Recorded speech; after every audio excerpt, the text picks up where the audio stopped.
Hello दोस्तों, आपके अपने YouTube चैनल एग्ज़ाम एक्सपर्ट्स में एक बार फिर से आप सभी का स्वागत है। दोस्तों, बिना टाइम को वेस्ट किए सीधे क्वेश्चंस पर आ जाते हैं। तो ये पर्टिकुलर क्वेश्चन मैंने आपके लिए इसलिए चूज़ किया क्योंकि जब मैं सेट को डिज़ाइन कर रहा था आपके लिए तो मैंने ये पाया कि इस टाइप के क्वेश्चन जो है वो काफ़ी बार रिपीट हुए हैं CGL एग्ज़ाम्स में और CPO में। तो हो सकता है ये आने वाले एग्ज़ाम्स में CHSL या फिर अन्य एग्ज़ामों में रिपीट हों। तो इस क्वेश्चन में इन क्वेश्चंस को करने के लिए 3 मेथड्स हैं जो एक एक करके मैं आपके साथ डिस्कस करूंगा। तो जो सबसे शॉर्टेस्ट मेथड है वो पहले मैं आपको डिस्कस करूंगा और उसके बाद बाकी के 2 मेथड बताऊंगा मैं आपको, ठीक है। तो आज स्टार्ट करते हैं क्वेश्चन को। तो लिखा है कि if x is subtracted from each of the numbers 20, 37, 54 and 105, then the numbers so obtained in this order are in proportion. What is mean proportion between 7x minus 5 and x plus 1? ठीक है। तो पहले तो ये वाली line को जान लेते हैं, ये क्या है। तो जब भी कभी 4 नंबर्स, वो नंबर्स क्या है मान लेते हैं, a है, b है, c है और d है, ठीक है। तो जब भी कभी जो 4 नंबर्स हैं वो प्रोपोर्शन में है तो इसका मतलब होता है, अगर ये बोला जाता है आपसे कि A, B, C, D अगर सारे प्रोपोर्शन में हैं तो इसका मतलब होता है A/B इक्वल्स टू C/D, ठीक। तो जब भी 4 नंबर्स आपको बोले कि प्रोपोर्शन में है तो उसका यही मतलब होता है, ठीक है। एक बात तो ये हो गई। अब देख लेते हैं ये मीन प्रोपोर्शन क्या होता है। मीन प्रोपोर्शन, जब भी आपको बोले मीन प्रोपोर्शन बताइए A और B का, कोई 2 नंबर है A और B, तो अगर आपसे पूछता है कि मीन प्रोपोर्शन इसका क्या है तो वो होता है रूट के अंदर AB। उन्हीं दोनों नंबर को आप रूट के अंदर डाल दीजिए तो वो हो जाता है मीन प्रोपोर्शन, ठीक है। तो अब आ जाते हैं आपके क्वेश्चन पे। ये है आपका क्या, जब नंबर्स प्रोपोर्शन में हो, ठीक है। तो अब आ जाते हैं क्वेश्चन पे आपके। हाँ तो भाई सबसे पहले शॉर्टेस्ट मेथड डिस्कस कर लेते हैं, ठीक है।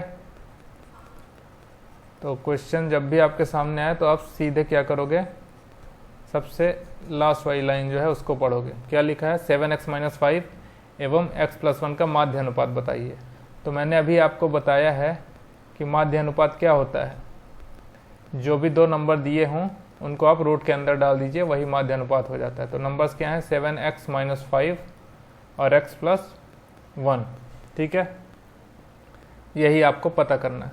अब आंसर देख के आपको ये जो ऑप्शंस दिए हुए हैं, ये ऑप्शंस देख के ही आपको पता चल रहा है कि ये कोई एक होल नंबर है, पूर्ण संख्या है, ठीक। अगर ये पूर्ण संख्या है इसका आंसर, तो मतलब अंदर जो है वो स्क्वायर ही बन रहा होगा किसी नंबर का, ठीक।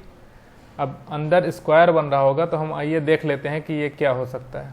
अगर x की वैल्यू हम 1 रखें, ठीक है, अगर हम x की वैल्यू 1 रखते हैं तो यहाँ पर क्या हो जाएगा, 7 × 7, 7 में से 5 गए 2, और ये क्या बनेगा 2।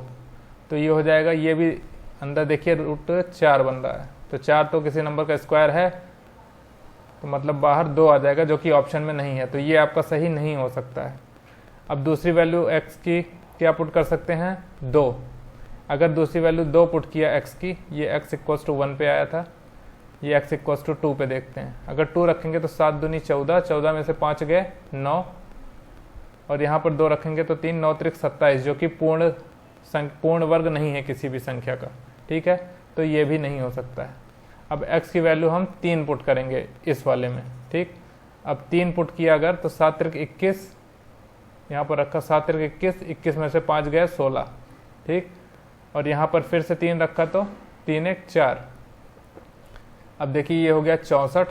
अब ये 64 जो है वो देखिए पूर्ण वर्ग है किसका है, 8 का। तो 8 आपका आंसर हो गया सीधे, ठीक है। तो यहाँ पर आपको इन सब की किसी भी नंबर की ज़रूरत नहीं पड़ी, आप सीधे x की वैल्यू पुट करके आंसर निकाल रहे हो, ठीक है। तो ये तो हो गया शॉर्टेस्ट मेथड। अब देख लेते हैं कि जो बेसिक मेथड है वो क्या होगा इसका।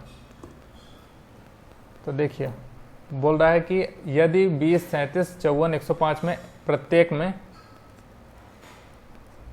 x घटाया जाता है, ठीक, तो इस प्रकार संख्याएं समानुपाती होती हैं। तो ठीक है, तो अगर हम सब में x घटा दें तो वो संख्याएं क्या होंगी, 37 minus x, 54 minus x, 105 minus x. ठीक, अब बोल रहा है जब x घटाया जाता है तो ये सारी संख्याएं समानुपाती हो जाती हैं। समानुपाती का मतलब अभी मैंने आपको बताया है कि a upon B equals to C upon D. ठीक है, ये मान लिया a है, b है, c है, d है। ठीक है, तो अब सीधे आपको क्या करना है, x की वैल्यू फाइंड करनी है। x की वैल्यू कैसे फाइंड करोगे, यहीं पर आपका दो मेथड बन जाता है। एक तो जो पहला मेथड हो गया वो है कि आप इसका क्रॉस मल्टीप्लिकेशन करो। ठीक है, क्रॉस मल्टीप्लिकेशन करोगे तो एक x की क्वाड्रेटिक इक्वेशन बनेगी, फिर उसको सॉल्व करके आप x की वैल्यू निकालो। ठीक है, उसके बाद x की वैल्यू निकाल के फिर यहाँ पर मीन प्रोपोर्शन आपको निकालना है। तो मीन प्रोपोर्शन क्या होगा, 7x माइनस 5 x प्लस 1। तो x की वैल्यू इसमें पुट करो तब जाके आपका आंसर निकलेगा। तो ये तो हो गया काफ़ी लॉन्ग मेथड। ठीक है, ये आपका लॉन्ग मेथड हो गया। अब सेकेंड मेथड और क्या हो सकता है इसका, कि आप इसी इक्वेशन में x की वैल्यू पुट कर करके देखो। अब x की वैल्यू कैसे पुट करोगे, एक से स्टार्ट करेंगे हम, एक रखेंगे, फिर दो रखेंगे, फिर तीन रखेंगे, जिसमें ये सेटिस्फाई कर जाएगा वही आपका आंसर हो जाएगा। तो देखिए हम रख के देखते हैं। x की वैल्यू अगर 1 रखा इसी में, ठीक है, तो क्या बनेगा, ये 20 में से 1 गया 19/36 बराबर 53/104। तो ये तो बराबर है नहीं, इसका मतलब x 1 नहीं हो सकता है। अब x की वैल्यू 2 पुट करेंगे, 2 पुट करेंगे तो बन जाएगा 18/35 बराबर 52/103। अभी भी ये बराबर नहीं है। ठीक है, तो मतलब ये भी आपकी x वैल्यू सेट नहीं होगी। ठीक है, कलर चेंज कर लेते हैं। अब आ जाते हैं x की वैल्यू 3 रख के देखते हैं।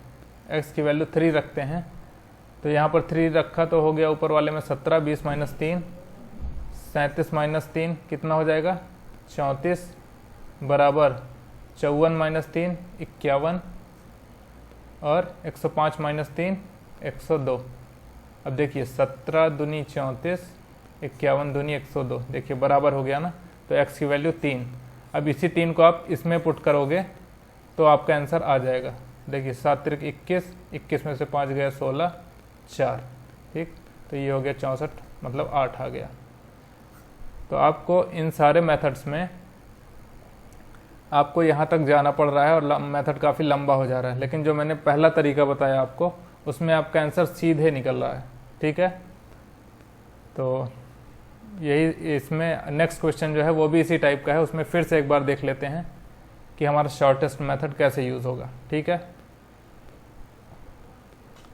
और इसके बाद 2 और क्वेश्चन है, उसको आप खुद से ट्राई करो।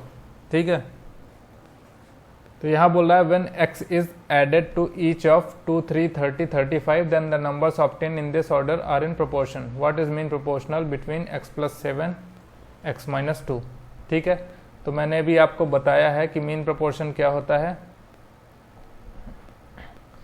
मीन प्रोपोर्शन होता है सीधे इन्हीं दोनों नंबर को रूट के अंदर डाल देते हैं भाई रूट के अंदर।